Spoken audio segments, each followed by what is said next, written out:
So we've completed turn number 11, heading into turn 12 here.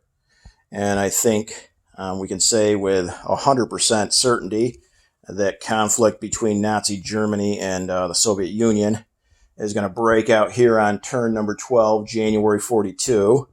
So that'll be 6 months later than historically war broke out. Germany launched their invasion of the Soviet Union on June 22nd, 41. So we're about 6 months behind, but conflict was probably inevitable. The two big boys on the block in Europe about to fight it out and see who will reign supreme. The Germans went ahead and finished off the conquest of Greece, so a couple of southern Greek territories, not worth any money, but Germany cleaned that up. And they also aligned Hungary. So from the Atlantic in Normandy all the way to the border with the Soviet Union is all under Germany's allies' control. So for purchases, actually, the Germans deviated a little bit this last turn because they have so many ground units on the board, and because the British are preoccupied with trying to deal with the Italians in Africa. The Germans actually went ahead and purchased 4 subs this past turn. So those are the first subs that have been on the board in probably about 7 turns.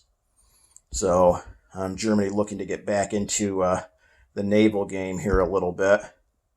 They also went ahead and purchased more self-propelled artillery as well as motorized infantry. And then everything moved up to the border with the Soviet Union. So we're definitely going to see a clash here on turn 12. So let's take a look and see what Germany's got arrayed for Operation Barbarossa, the invasion of the Soviet Union.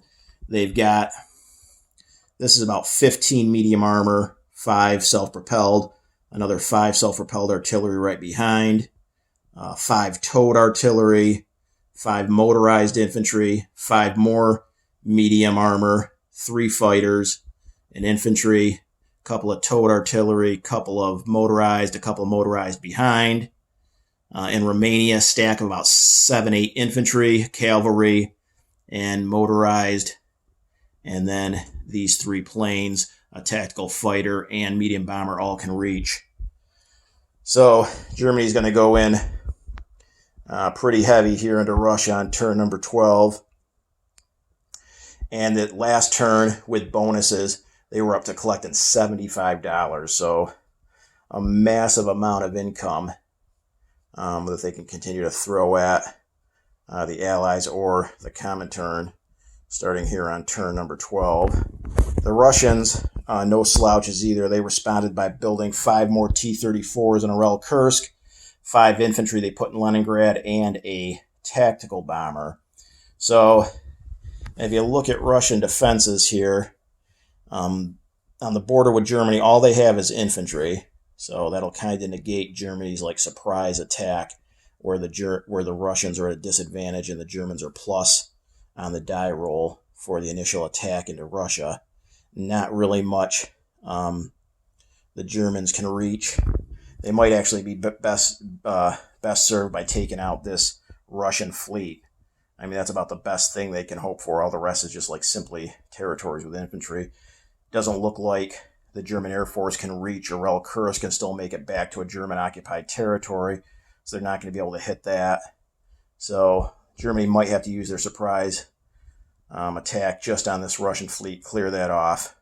But they're going to have no trouble breaking through these initial Russian defenses. So Russia's got infantry just across the border. In Leningrad, they're building up a little bit. 3 light tanks and artillery and 5 infantry, kind of trying to get together a northern force. They don't want to concentrate everything in just one territory.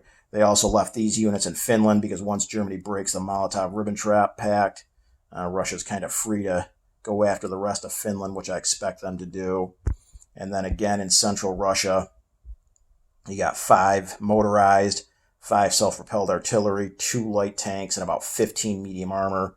And then there's a decent Air Force backing them up in Moscow, 2 tacticals, 2 fighters, and a transport. So Germany definitely have no trouble with the initial break-in.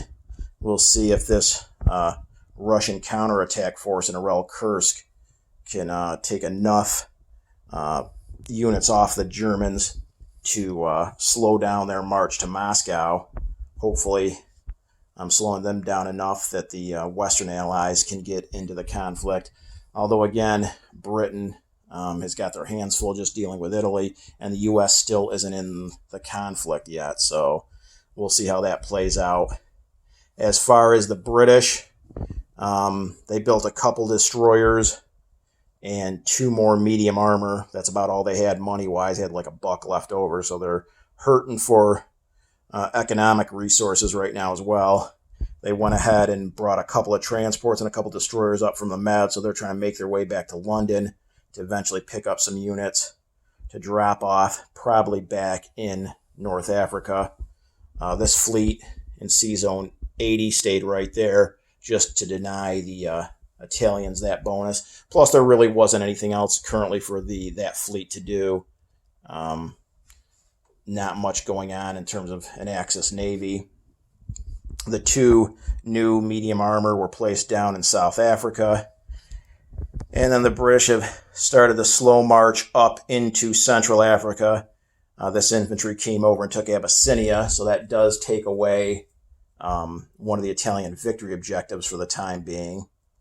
That was about it for the British. The U.S., again, spent all their money in the Pacific, so nothing going on there. The Italians, they bought a man and a medium armor and saved the rest of their money. They put the man in Tripolitania, and then Cyrenaica, they put the medium armor.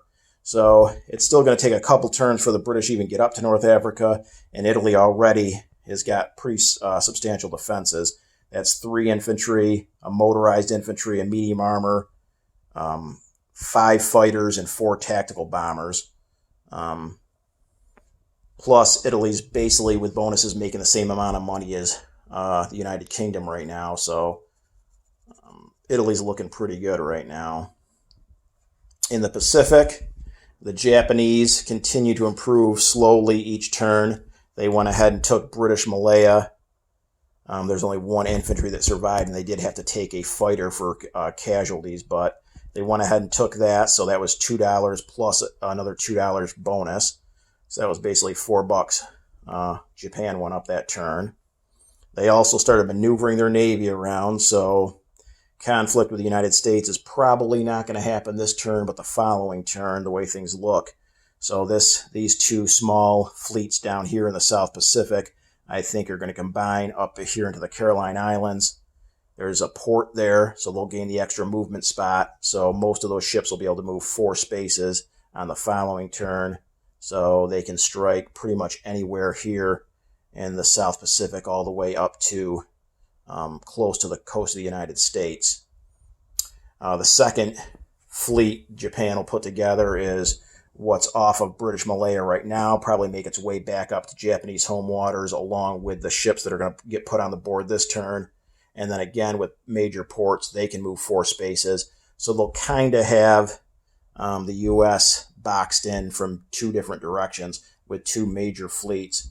Japan, once they go to war with the United States, wants to get that surprise attack, sneak attack going. Didn't do anything in China. Again, just kind of holding steady. Far East Command wanted to come back into British Malaya, but because of the jungle here, that reduces movement to 1, so those medium armor couldn't reach. So the medium armor and the infantry took Burma back, so they could take British Malaya back here on turn number 12 coming up.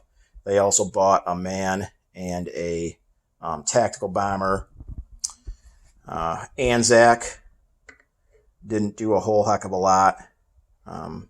They bought another man, I believe, and maybe a fighter as well. But they're kind of just turtled up into Sydney. Not a whole lot they can do.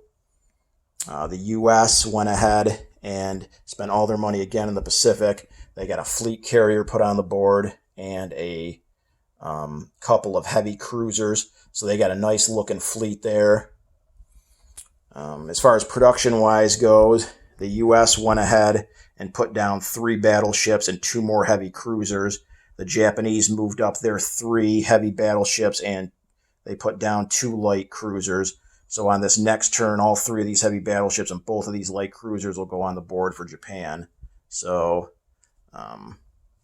Japan's going to have, like I said, 2 fleets ready to kind of box in the U.S. The U.S. is going to probably have to disperse their fleet, and which in turn means it'll take them another turn after that to like kind of get everything coordinated and get back to counterattack the Japanese. So that looks pretty good for the Japanese. As far as technologies go, the Germans broke through with improved construction. So did the British. So now ships will cost less for each of them. Not really much else. A lot of misses on the technology rolls, or at least no breakthroughs yet, just kind of moving along on the stages. So this next round, you're going to probably see a conflict erupt on the Eastern Front, and we'll let you know how that goes.